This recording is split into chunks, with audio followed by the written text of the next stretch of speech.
Salut les gars, c'est Daikol et bienvenue dans ce nouvel épisode de Grey. Et aujourd'hui, on fait un petit peu le grand écart puisqu'on va aborder un film un poil plus léger que d'habitude, mais néanmoins tout aussi passionnant.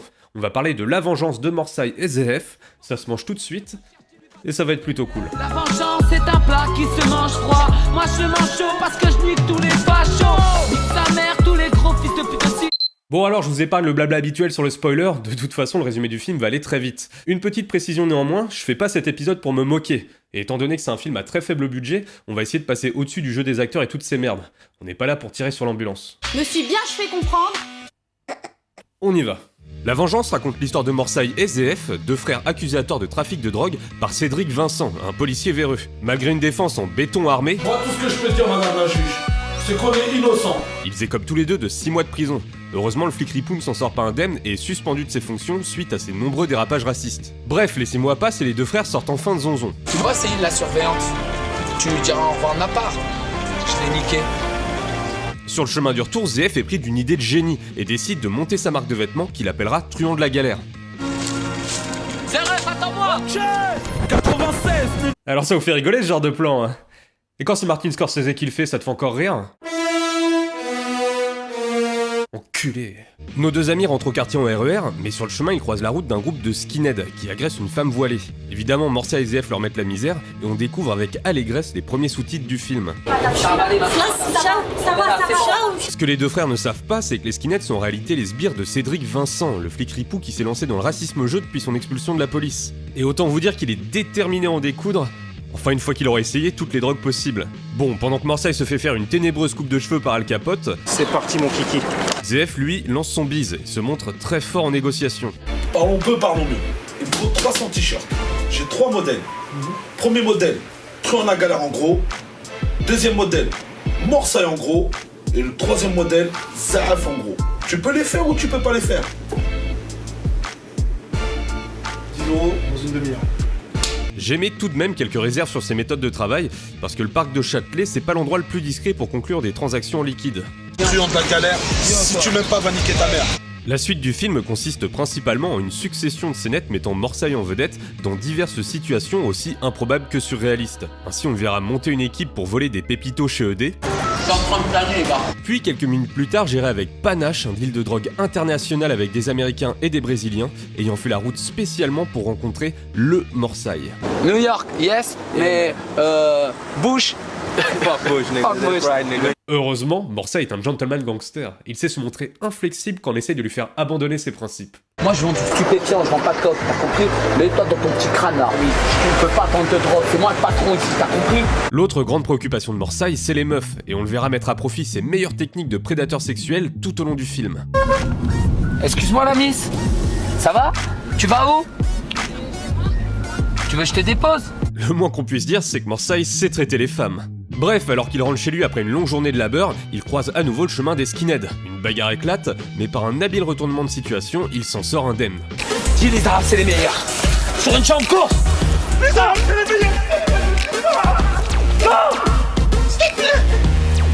De retour au QG des skinheads, Cédric Vincent est hors de lui. Le gros skin.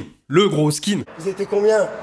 Ils étaient 2, mais ils étaient armés. En plus, ce Morsay, il est très fort. Il décide donc très discrètement d'engager un voisin de Morsay afin de s'occuper de son cas. Le coup de couteau à Morsay, je vais lui mettre. Et si j'ai pas l'oseille, c'est à toi que je vais mettre le coup de couteau. Entre-temps, ZF apprend que son frère est impliqué dans un deal de cocaïne. Ça le met hors de lui, et les deux hommes se retrouvent pour s'expliquer.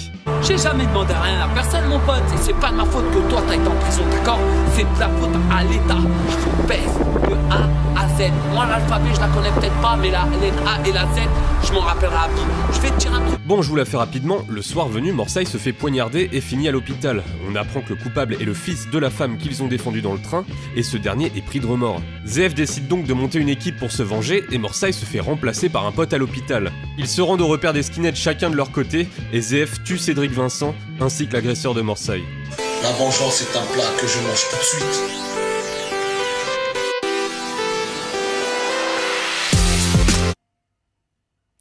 C'était intéressant. Bon, avant d'analyser le film, on va quand même faire un petit topo sur son contexte de sortie. Alors, La Vengeance est le premier film de Morsay et ZF, mais aussi d'un certain Steven Simon, qui doit probablement être un clipper venu faire le Yes Man sous un pseudonyme, parce qu'on trouve absolument rien sur lui. Mais sans trop m'avancer, je pense pouvoir affirmer que le film est surtout l'œuvre des deux rappeurs, frères dans la vraie vie et créateurs du collectif Truand de la Galère, dont les t-shirts étaient très populaires en banlieue au début des années 2010. Cependant, si Morsaille est devenu si célèbre, c'est surtout grâce à une vidéo devenue virale où il menaçait physiquement les membres du forum 1518 de jeuxvideo.com. Clique, salope! Cette vidéo avait provoqué une véritable fatwa virtuelle, engendrant son lot de mèmes et de détournements. Bon, on va pas se mentir, rapologiquement parlant, Truand de la Galère, c'est pas vraiment le haut du panier, et ça même à une époque où le rap hardcore était le genre roi. En fait, c'est un peu les ultimes représentants de ce que j'appelle affectueusement le rap à un doigt. Ouais, tous illicites comme d'habitude. On représente nos rues rudes, car c'est la merde chez nous. On nous insulte de voyous, et sur les quais. Dans les faits, le groupe joue surtout sur son côté street crédible afin de vendre des t-shirts depuis leur boutique de Clignancourt. D'ailleurs, si on regarde bien, il n'est à aucun moment question de rap dans le film, et il apparaît évident que pour Morsaille et ZF, la musique n'est qu'un produit dérivé, et ça explique sûrement le peu de son apporté à l'écriture de leurs morceaux. Je crois que je prends le coup de fil à un ami. Allô? C-Boy? Je suis au téléphone. Mais assez bavassé, revenons sur la production du film. Donc, lorsque Morsaille a annoncé la sortie d'un film écrit et réalisé par ses soins, autant vous dire qu'il était attendu de pied ferme. Et vraiment, il a pas déçu. Rien que la campagne promotionnelle, si on peut l'appeler ainsi, fut gogolissime. Entre les rumeurs lancées par Morsaille affirmant que Marine Le Pen avait empêché sa sortie au cinéma, ou encore l'interview d'un faux directeur de distribution de Pathé France, on a été particulièrement gâtés. C'est un film très intéressant, mais qui pousse trop les choses, mais à mon avis, il n'est pas dans son temps. Alors qu'il est actuel. Morsaille a même poussé le vice jusqu'à tourner une fausse conférence de presse. Pour commencer, on voulait vous offrir, moi, un cadeau, s'il vous plaît. Ah bah c'est gentil. Votre film. Ah bah ça fait vraiment plaisir, merci à vous. Ah, de rien. Alors comme on apprécie vraiment beaucoup ton travail, beaucoup ton émission, on a décidé de te remettre ce prix. Le prix du Randall de la meilleure chaîne cinéma. Merci. Concernant le budget du film, c'est un peu compliqué. Il est assez dur de dire s'il a fait un flop ou non, puisqu'il se situe entre 300 000 € selon Morsaille et 5 000 € selon IMDb. Sacrée fourchette. Bon, on va plutôt miser sur 5 000 €, mais même si à sa sortie il n'était trouvable qu'en VPC et sur le stand de Morsaille, il est disponible à la Fnac et sur Amazon depuis un petit moment, et il serait pas étonnant que le film soit rentré dans ses frais depuis. Alors bien sûr, cette volonté pour un rappeur de se lancer dans l'écriture et la réalisation d'un long métrage sur sa vie peut sembler un petit peu pittoresque, mais c'est quelque chose d'assez courant dans la culture rap, et notamment aux États-Unis. Et je parle pas de biopic produits par des grosses compagnies permettant de capitaliser sur la popularité d'artistes, comme ce fut le cas avec 8 Mile, Get Rich or Die Trying, ou encore Straight Outta Compton. Non, je parle de véritables hood movies produits directement par les rappeurs et destinés au marché vidéo via un réseau de distribution indépendant. Par exemple, en 2001, on a eu le droit à Choices, le film de 3 6 Mafia. Alors les auteurs ne sont jamais cachés de leur motivation pécuniaire, mais petit à petit, un véritable microcosme autour du marché vidéo a émergé, à tel point que certains artistes comme Snoop Dogg ou Necro ont carrément fait leur propre VHS porno. Alors que pendant ce temps en France, eh bien nous, on a eu la sextape de Tunisiano. La tendance a pris un peu de temps pour traverser l'océan, mais la fin des années 2000 a vu enfin émerger les premiers street films français. Il y a eu tout d'abord Cramé, produit par Neochrome et sorti en DVD en 2008, puis African Gangster d'Alpha 520, qui racontait assez justement les difficultés qu'affrontait un immigré africain fraîchement débarqué en France, entre boulot au black, deal et proxénétisme.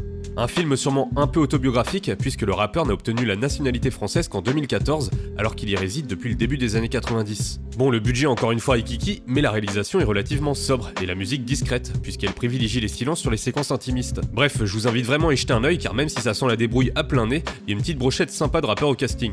Au passage, je citerai aussi Karma, le film de Dossé sorti en 2013, et surtout Cop, une web-série autoproduite et biopic officieux de Booba, que l'on peut raccrocher au MCU, Morsaille Cinematic Universe, puisqu'il y joue un petit rôle de gangster. Bon, par contre, je vous préviens, cette série c'est un peu de la science-fiction. Il récupère pas mal d'éléments de la vie de Booba, mais les mélange n'importe comment.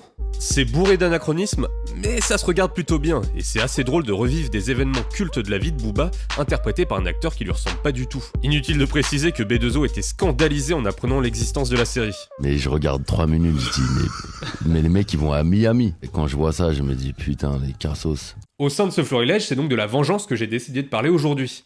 Tout d'abord parce que c'est le film le plus connu du lot, mais aussi parce que c'est une œuvre que je trouve attachante, et ce malgré ses défauts. Et vous avez dû le remarquer, mais il y en a un paquet. Il se dégage de La Vengeance un pouvoir d'attraction inexplicable, une dimension hypnotique qui m'empêche de détacher le regard quand j'ai le malheur de tomber sur un extrait. Rien ne tient debout, et pourtant on ne se fait pas chier une seule seconde. C'est bien simple, il y a seulement 3 films qui me provoquent cette réaction. Zodiac de David Fincher, Eyes Wide Shut de Stanley Kubrick, et donc la vengeance de Morsa et ZF. Tout d'abord, j'adore sa volonté de s'affirmer comme un vrai film coûte que coûte, surtout quand c'est au détriment de sa qualité. Prenez par exemple le format d'image. À première vue, c'est du 2.35 qui correspond à peu près au format CinemaScope. Je dis à première vue parce qu'en vrai le film est tourné avec un appareil photo Canon 5D au format 16/9. Ils ont juste rajouté de grosses bandes noires pour donner un aspect plus cinématographique à l'image. Alors c'est un artifice de petit malin assez courant dans le domaine de la vidéo. Le problème c'est que les objectifs utilisés ne permettent pas d'avoir un angle de prise de vue aussi large qu'un cinémascope. Du coup on ne fait que tronquer l'image, rendant le cadre de plus en plus étriqué. Tout ça participe à rendre la mise en scène complètement ubuesque et illisible puisque les scènes ne sont pas cadrées en fonction de ce format. Mais malheureusement il n'y a pas que ça, et le métrage accumule tous les poncifs du film amateur, à commencer par les fondus au noir pour bien marquer la fin de chaque séquence, ou encore l'omniprésence de musique qui en plus de ne pas coller à l'action, couvre les dialogues des protagonistes. Si un jour vous faites un film, essayez de penser à sous-mixer la musique afin que les dialogues soient toujours bien audibles.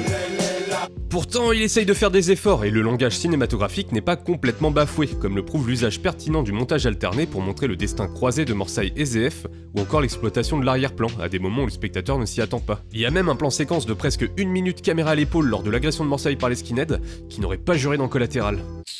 Bon, on a aussi dans La Vengeance quelques usages de procédés cinématographiques un peu malheureux. Par exemple, à 2 reprises, on a des séquences en vue subjective. La première lorsque le flic Ripou donne des ordres à ses sbires, et la seconde en toute fin de métrage lorsque ZF le menace d'une arme. L'utilisation de la vue subjective permet d'impliquer le spectateur, mais en mettant la caméra systématiquement à la place des fachos, il crée une distanciation. Du coup, ça donne un peu l'impression que le public est l'ennemi. Le film se permet aussi quelques références cinématographiques complètement inattendues, d'American History X à The Warriors de Walter Hill.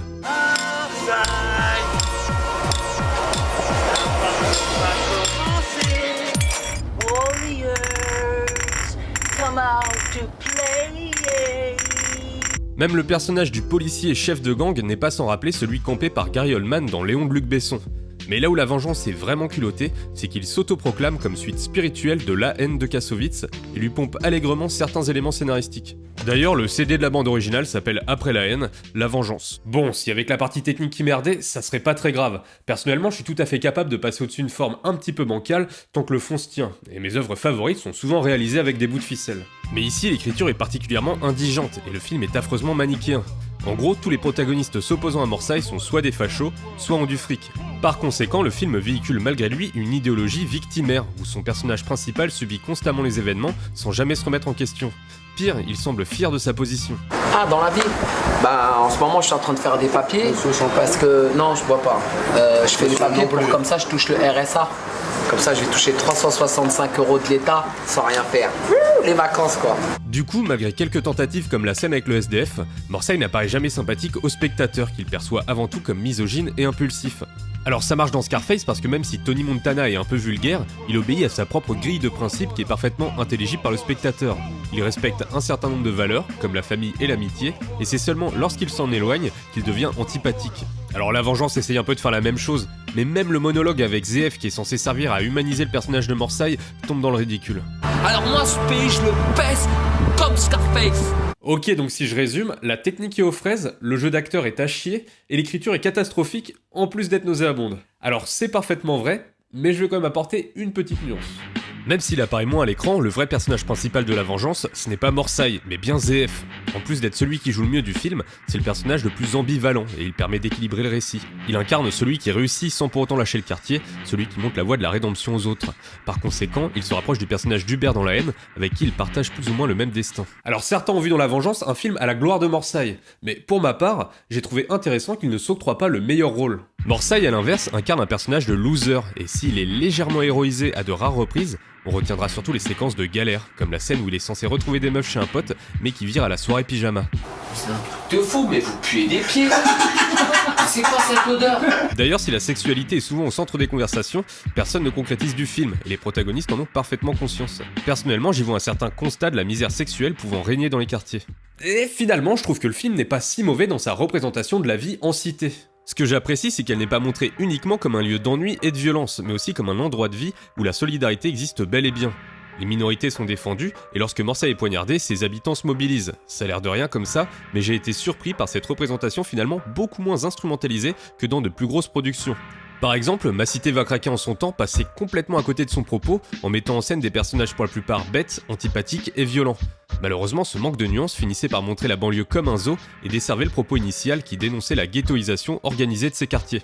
Alors même si La Vengeance rate presque tout ce qu'il entreprend, il me paraissait important de souligner qu'il réussit sur ce point, faisant de certaines courtes séquences un instantané intéressant de la vie de quartier que seuls ses habitants sont capables de retranscrire. Et ça, eh bien ça fait de La Vengeance un film assez représentatif de son époque. Il faut savoir que l'émergence de ces hood movies à la fin des années 2000 n'est pas fortuite, mais comble un vide provoqué par la disparition d'un autre style, le film de cité. Et par film de cité, j'entends une certaine frange du cinéma d'auteur qui au milieu des années 80 et 90 tentait de montrer à l'écran la vie de ces quartiers sur fond de chômage généralisé et de racisme ordinaire. Parmi eux, il y a eu le Théorème d'Archimède de Mehdi Charef et l'excellent Hexagone de Malik Shiban qui offre une vision juste et humaine de la métamorphose de ces cités à l'aube des années 90. Puis vint juste après une deuxième vague de films, plus ancrée dans une culture hip-hop encore émergente, avec bien entendu La haine de Mathieu Kassovitz, mais aussi Rail de Thomas Gilou et Ma cité va craquer de Jean-François Richer dont on a parlé juste avant. Bon, mais l'histoire retiendra surtout la haine. Le film de Kassovitz est devenu l'hymne d'une génération, car il cristallisait parfaitement les angoisses et les névroses de son époque. Mais s'il est objectivement un meilleur film que ses collègues, j'éprouve quand même quelques réserves. Comme tout objet culte, il subjective un petit peu la réalité des années 90 et délivre une vision très romantique de cette période. Il n'empêche qu'il a fait un carton, et son succès a provoqué deux choses. Tout d'abord un coup de projecteur sur la banlieue et la marginalisation dont elle est victime, ça c'est bien, puis la récupération de son imagerie par ce que j'appellerais la banlieue exploitation, orchestrée par EuropaCorp, qui suite au succès de la haine s'est rendu compte qu'en plus d'y avoir des gens en banlieue, ça pouvait être des consommateurs potentiels. En découle la déferlante que vous connaissez, Taxi, Yamakasi et autres banlieues 13 transformant les codes du film de cité en produits de consommation. En le privant de son message social, la banlieue exploitation a finalement tué le film de cité et l'a rendu inoffensif. Il y a bien quelques métrages qui tenteront d'y revenir, comme La Squale début 2000, mais sans grand succès, et finalement, il n'y aura que Courtrage May qui reprendra le flambeau un peu à sa manière. Tu me tiens par la barbichette, le premier de nous deux aura une tempête, ok? Le pire dans tout ça, c'est que cette récupération ne se limite pas au cinéma, et s'applique aussi au monde du rap. Si le rap a gagné en popularité et enfin trouvé sa place sur les ondes, ça ne s'est pas fait sans heurts, et de nombreux artistes, en passant chez de grosses majors, ont vu leur discours se lisser. Il y a eu en quelque sorte une vulgarisation de la culture rap, et c'est selon moi suite à ce polissage qu'a émergé le rap plus thug des années 2000. Et La Vengeance, c'est un petit peu le chant du cygne de toute cette vague. La Vengeance est le dernier soupir d'un rap premier degré et sans concession avant sa gentrification. Un rap qui s'est fait dans la rue et pour la rue, où les CD s'échangeaient de la main à la main et où la popularité d'un artiste se faisait en accumulant les featuring plutôt que les coups de com'. Quoi de plus logique dans ce contexte que soient nés des films comme African Gangster ou La Vengeance, qui malgré leur maladresse nous délivrent un fragment de réalité. Finalement, Morset et ZF me rappellent un peu les néo-réalistes italiens qui au cours de la Seconde Guerre s'évertuaient à lutter contre le cinéma de propagande en descendant tourner dans la rue avec des moyens dérisoires et des acteurs amateurs. Bon, bien sûr, le résultat prête à sourire, mais ils sont allés au bout de leur démarche. Le cinéma est un art populaire avant tout, et il me paraît vital de se le réapproprier afin qu'il ne reste pas entre les mains d'une élite cinématographique. Bon, loin de moi l'idée de comparer Morsaï à Rossellini, et La Vengeance est surtout intéressant comme sujet d'étude, plus que comme objet filmique. Mais il n'en reste pas moins un film singulier, et j'espère qu'à travers cet épisode, j'aurai réussi à prouver que toute œuvre, aussi médiocre soit-elle, nous révèle quelque chose sur nos sociétés. Bon, forcément ça demande un peu de volonté, et surtout beaucoup de mauvaise foi. Mais franchement, j'échangerai pas un film de Morsaï contre 10 de J.J. Abrams.